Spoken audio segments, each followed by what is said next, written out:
Canada 1987। एक खामोश रात।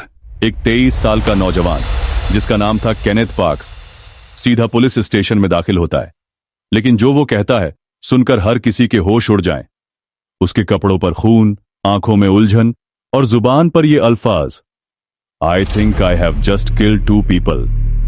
सोचिए कितना भारी जुमला है ये। लेकिन और भी हैरत की बात यह थी कि केनेथ को मालूम ही नहीं था कि वो वहां कैसे पहुंचा या उसने क्या किया। क्या यह मुमकिन है कि एक शख्स सोते सोते किसी को नुकसान पहुंचा दे? जब दिमाग आधा ख्वाब और आधा जागने की हालत में हो तो क्या इंसान अपने आप पर काबू खो देता है? यह कहानी सिर्फ जुर्म की नहीं है, यह इंसानी दिमाग की उस रहस्यमयी ताकत की है जो कभी कभी खुद अपनी नहीं सुनती। केनेथ की जिंदगी ऊपर से बिल्कुल सुकून भरी लगती थी। प्यार करने वाली बीवी, एक मासूम बच्चा और पिकरिंग, ऑन्टेरियो में एक छोटा सा घर। लेकिन अंदर ही अंदर एक तूफान चल रहा था। जुए के कर्ज उसके कंधों पर धुंध की तरह भारी हो चुके थे।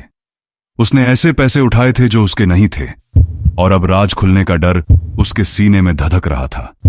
कभी कभी जब दिल में इतना डर और टेंशन भर जाए तो जिस्म ऐसे रिएक्ट करता है जिसे इंसान खुद भी कंट्रोल नहीं कर पाता।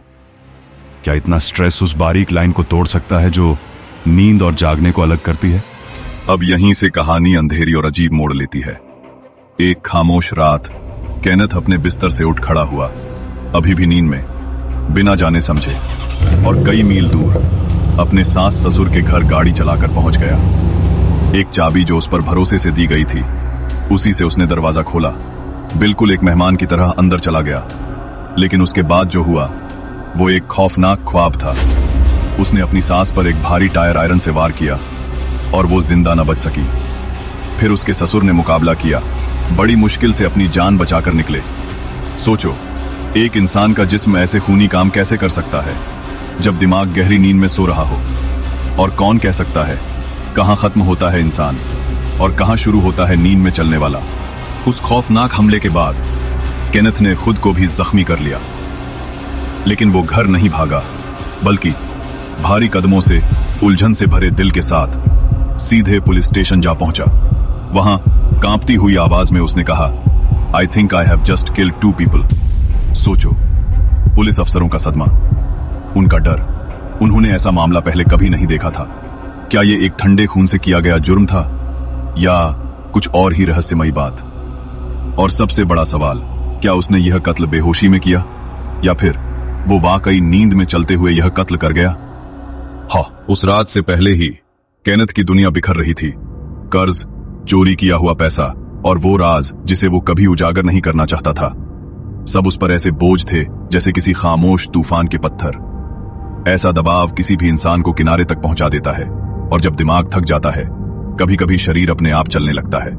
बाद में डॉक्टरों ने कहा यह कोई साधारण जुर्म नहीं था, ये एक खूनी स्लीप वॉक था।